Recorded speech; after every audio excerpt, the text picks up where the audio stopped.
Good morning, Miss Frill. We know that you have an important decision to make today, so I'll be sure not to take up too much of your time. As you consider your decision options, my team would like to assist you by pointing out three main aspects of McKinsey's 7S model that we believe will be affected the largest by this decision.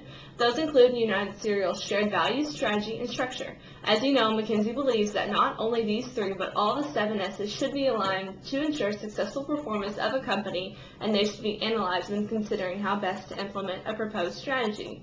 We will first start with the UC's core values.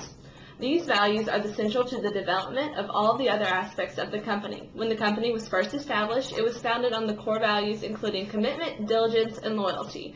All of these policies and values led to the development of the UC Way, which paved the way for the success of the company. As you consider this decision, you must also consider the effects it will have on the core values of the CMs that were also developed using the UC Way.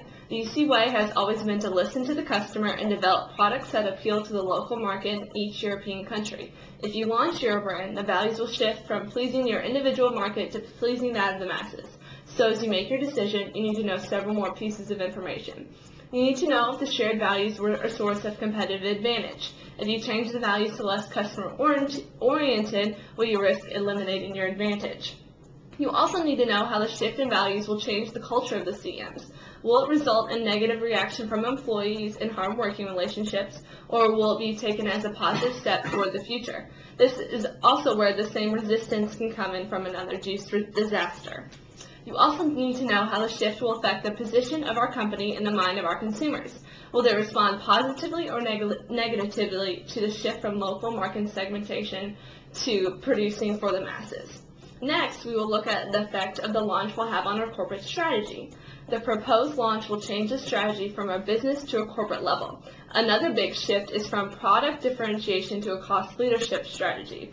There are many things you need to know about this proposed strategy, including you need to know how costly and difficult it will be to implement. Will the cost reduction of implementing a single strategy not receive the same success? You need to know how the external environment is changing in Europe. What will the likely increase of competition of this launch have on UC's costs and profits? You need to know if we will be able to exploit an economy of scope by producing one product. You also need to know if our product differentiation strategy was a source of a competitive advantage, and if it was, will our cost reductions from the new strategy allow us to attain another advantage? The most important changing aspects of this launch is the effect on our marketing strategy. If we launch the Eurobrand, almost every aspect of our marketing mix will change. We will no longer be targeting just health-conscious baby boomers who have different tastes in different local markets, but to pretty much every consumer of cereal in the European countries. We will begin mass marketing to achieve this, and as a result, our consumers may not hold the same high positions in their minds relative to our competitors. This is also likely to take away our ability to charge a higher price. So for this, you need to know how our loyal customers in local markets will respond to this change. Will this decrease our consumer and or brand equity? You need to know how this will change our promotion mix. Will it completely change our message we send to our consumers? You need to know if the focus group data can be applied to the rest of Europe, and you need to know how this change will affect the buying behavior of our consumers. The final element we will address is the structure of the European brand launch. The new policy of Eurobrand may reduce costs by standardizing products, while maintaining a certain level of innovation compared to that of Juice program launched several years ago. The new structure aims to take a bilateral path, for it focuses more on supervision and control. The new structure puts extra workloads on division VPs and lowers the level of local customization and authority.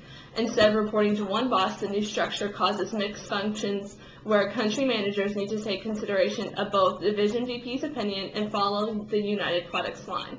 The information that needs to be gathered here includes you need to know what the overall cost of implementing the new organization will be. Will the increase in profit be able to cover our estimated $20 million costs?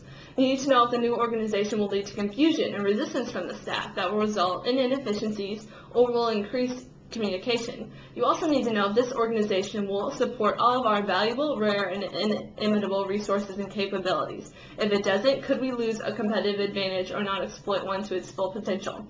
This is ultimately your decision, Ms. Brill, and after hearing our presentation and input from your colleagues, I trust you can gather all the information needed and make the right decision for the United Cereals Company to take the best step into the future.